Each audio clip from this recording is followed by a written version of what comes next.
Daniel Portela, médico pediatra. Vamos falar sobre a laringite, um tema que já foi solicitado aqui. E antes de começar, se inscreve no canal, curte, compartilha, deixe nos comentários suas experiências. Mais famílias podem receber essa informação e estimula o nosso trabalho. Bem, a laringite é uma doença respiratória, né? É a inflamação do tubo, né, traqueal aqui nessa parte superior. Normalmente essa cartilagem aqui do homem que tem esse carocinho aqui proeminente, isso aqui é a cartilagem laríngea, né? Atrás dela aqui então está a laringe, né? Mais ou menos nessa altura aqui, no início do pescoço, tá? Essa é a região por onde há a entrada do ar. Depois que a gente respira, o ar entra e vai ter acesso ao pulmão, as vias respiratórias distais, ou seja, baixas, passando por essa região aqui, da laringe. Tá? Muitos vírus fazem infecção dessa região, desse epitélio, né? Além de um quadro gripal, por exemplo, um quadro de um resfriado, com tosse, nariz entupido, secreção nasal, alguns vírus também podem fazer inflamação dessa região, desse epitélio. E como é uma entrada relativamente estreita, né, um tubo, ele é um tubinho por onde o ar vai entrar para dentro do pulmão, passar por aqui, seguir esse caminho. A laringe aqui, então, portanto, é a entrada do tubo respiratório. Quando esse tubo respiratório, quando essa laringe está inflamada, né, ela estreita de tamanho, ela fica inchada, né, edemaciada as paredes, e aí então ela diminui o calibre e vai ter então, portanto, dificuldade de entrar e sair o ar. Daí porque um dos sintomas principais lá ser o barulho na respiração e na tosse, que eu vou citar logo a seguir. A laringite é uma doença então comum, né, porque acontece muito comumente associada a quadros virais. Ela acomete mais crianças pequenas, abaixo de 6 anos, mas ali por volta dos 3, 6 meses até os 6 anos, com um pico ali de incidência muito mais comum em crianças ao redor de 2 anos. Tá? É até mais comum em meninos, né? E é estimado que cerca de 2% das crianças abaixo de 6 anos, pelo menos, vão ter uma laringite. Então, é uma causa até frequente, um motivo de adoecimento relativamente frequente. Vai acontecer aí uma fração, né, significativa de crianças, não tão baixa assim. Tá? O diagnóstico ele é baseado em sinais clínicos, sintomas. Tá? Não é um diagnóstico que exige exames laboratoriais, exames de imagem. E como é que é a clínica, os sinais e sintomas de uma criança com laringite? Normalmente é uma criança que pode estar ali adoentada, iniciou um quadro viral, com o nariz escorrendo, tosse, ou às vezes ela começa com uma febre, e aí vai dormir, e aí de noite, ou então quando inicia a noite, ela começa com uma tosse diferente. É uma tosse que às vezes o pessoal chama tosse de cachorro, que é o que nós chamamos de tosse estridulosa, que é uma tosse mais ou menos assim, eu vou tentar imitar.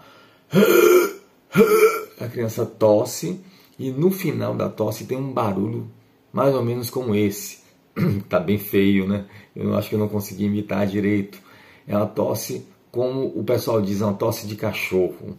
É uma tosse que a criança é como se emitisse um ruído rouco no final e se prolongasse. Né? Tem mais ou menos por aí. Essa tosse é um timbre bem característico, assim. Às vezes a família não vai nem conseguir perceber exatamente o que é, mas consegue perceber que aquela tosse está diferente. Isso não é uma tosse comum, isso não é um barulho de tosse comum, isso é uma tosse diferente. Então, percebeu que é uma tosse diferente, isso pode ser uma tosse estridulosa. Junto com a tosse estridulosa, pode haver uma rouquidão, a criança começa a ficar rouca mesmo. Na hora que fala, né? Pode ficar até afônica, né? Mais rouca. Em casos mais graves, né, essa criança pode ter uma dificuldade de respirar, ficar respirando com mais dificuldade, salivando, porque tem dificuldade de deglutir a saliva, né, e até uns barulhos na respiração, audíveis assim, né, ao ouvido nu, não precisa colocar o estetoscópio, a criança começa a fazer um chamado estridor, que é o na hora de respirar, inspira, né? Na hora que ele puxa o ar, faz um ruídozinho mais rouco, grave, né? Estridor inspiratório. Então esse é o quadro aí de uma laringite. Lembrando que o quadro mais clássico, a maior parte dos casos são casos mais leves, começa apenas com aquela tosse estridulosa que eu citei, a tosse estranha lá no início do vídeo, tá bom? Então, vamos lá, gente. O que fazer? Normalmente, recomendo aí levar essa criança a uma avaliação na emergência. Uma criança que já teve um episódio de laringite tem mais risco de ter um segundo episódio. Nesses casos que a mãe já aprendeu a tratar, tem um pouco mais de experiência, pode ser, até essa mãe pode tratar em casa e observar essa criança, mas vai exigir dessa mãe um nível de percepção maior. Né? Como é uma doença que acomete via aérea superior e que pode evoluir com gravidade, pode ter sinais de gravidade, eu particularmente aconselho que essa criança seja levada à emergência. Tá? O tratamento vai ser feito com o corticoide oral, sistêmico. Né? Pode ser feito venoso? Pode. Algumas emergências puncionam a veia da criança e vai fazer a medicação intravenosa. Mas a medicação oral também é aconselhada, né? O pico de ação vai diminuir, vai ter uma diferença pequena comparada à venosa, e o que a gente quer é um efeito mais rápido do corticoide. Então, por isso que a gente faz sistêmico, seja oral ou injetável na veia, ou intramuscular. Bem, a dexametasona seria a corticoide de escolha por ter esse pico de ação mais rápido, mas outros corticoides podem ser utilizados como a prednisolona, que é um corticoide muito comum, muito utilizado na pediatria. E aí você vai me perguntar, bem, quem já tiver aqui, se for aluno, alguns estudantes de medicina acompanham aqui, você vai me perguntar, e a adrenalina, Daniel? Adrenalina inalatória. Também, a adrenalina é uma medicação, uma ferramenta aí terapêutica que a gente vai utilizar na criança com laringite. Ainda é muito utilizada assim, para todas as crianças, né?